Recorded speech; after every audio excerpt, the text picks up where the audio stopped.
What does a robotics engineer do to protect his best friend from a terribly hot planet even as he knows his time is short? Hello, and welcome to our channel. Today I'll show you an American post-apocalyptic movie called Finch. Let's check it out!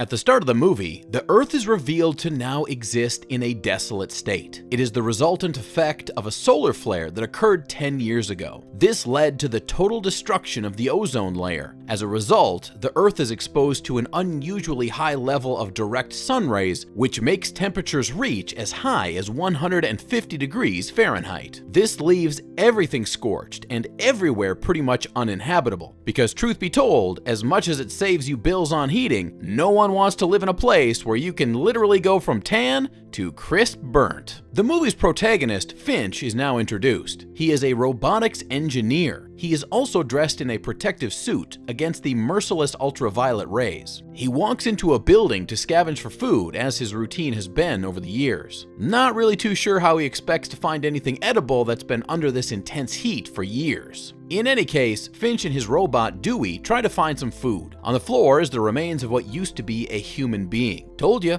burnt to a crisp. Dewey picks up whatever it can find and they leave the store. Finch marks the building. This is to probably signify that he already visited it. As he drives through the empty and sandy streets, he's alerted to a solar storm approaching. He drives his heavy vehicle to his hideout, a fortified building that was part of the company he used to work for before the ozone layer decided it was done with men's interruption and took a break from its protective functions. After getting into his house, he tends to his dog. Something, however, is not right with Finch, as he is seen coughing and it is now obvious that he has a terminal tuberculosis condition. Of course, this is expected with the numerous sandstorms and really unhealthy atmosphere that he's exposed to. Finch is a classic example of the possible scenarios that would play out if the world fails to curb excessive industrial and individual behaviors that affect the environment. But it's also a picture of hope, as Finch still finds a reason to live every day, even in a burnt-out world. Finch really loves his dog, Goodyear, and he is working on a robot to take care of the canine when he is no longer alive. He uploads updates to the program as he wants to create a world-class robot. Not really sure if that is still a thing of pride in an almost empty planet. His work with the robot isn't going so great as the communication systems don't function optimally. Finch is aware that his time is running out,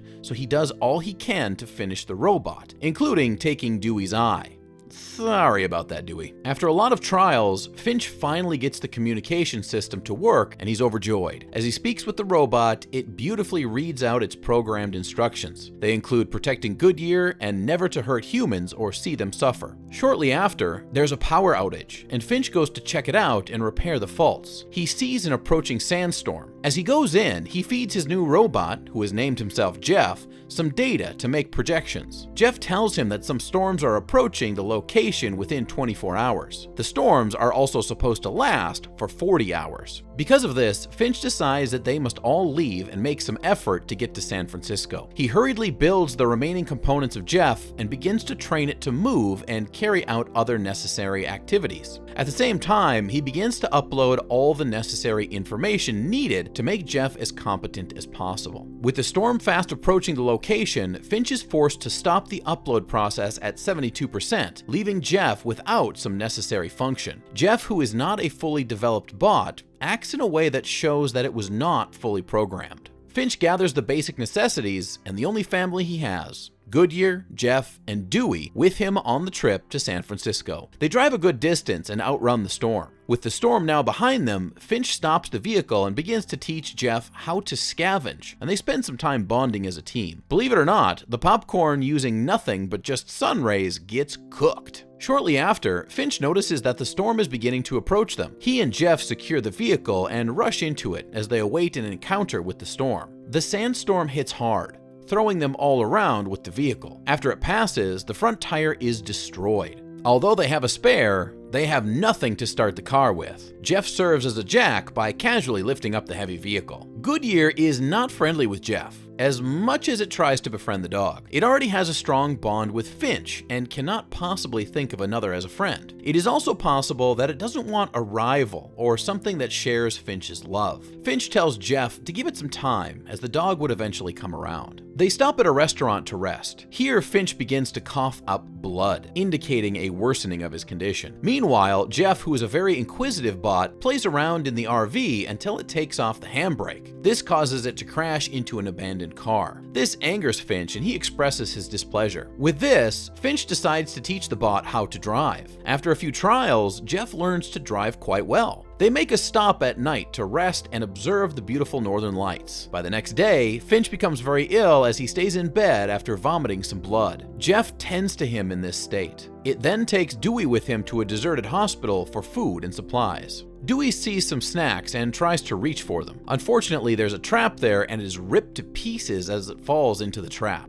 When Finch wakes up, he finds both robots gone and knows that something is wrong. He manages to get into his suit and makes his way to the hospital. Here, someone seems to watch him. Finch finds Dewey and he's devastated. He turns off the robot one last time as he grieves for it. Friendship and relationships are innate abilities with men. More often than not, people would choose their associates and friends from among those who are in their social or economic class, or those slightly higher. Finch teaches us that when it's down to metal pieces, in a world that is almost non-existent, you can still express your emotions without a sense of guilt or shame. Finch tells Jeff that they need to leave quickly, as it's obvious that this is not a safe place. After they rush in and drive away, a car begins to tail them. They drive long and far into the night, but the car continues to follow them. Finch turns the car off the road and asks Jeff to drive under an enclosed space. The height of the car is higher than the space, so he tells Finch about it. Finch insists, and when they do, they lose the solar panel on top of their vehicle. Finch is upset, and now certain that they will never reach San Francisco, but Jeff assures him that they'll get there. When he's no longer upset, he tells Jeff a story of how he found Goodyear in the bag of a girl whose life was taken by people searching for supplies. He believes that severe needs like hunger can make people do terrible things. He also feels terrible about hiding instead of confronting the evil people who did that. It's obvious that he has made a vow to the welfare of Goodyear no matter what it costs him. The next day, as Jeff drives with Finch resting, a butterfly hits their windscreen. Jeff calls Finch's attention to this. Finch stretches his hand towards the sun and doesn't get burnt by it. He is excited and dresses in a white suit and hat as he has a picnic outside, something that he hasn't done in close to a decade. He shares some more tips on how Jeff can earn Goodyear's trust, and they play fetch together. Suddenly, his violent coughing returns and his white suit is ruined with his blood. Jeff is sad about this. They both know that the time is short. Jeff helps Finch into the RV, and he eventually passes on. Finch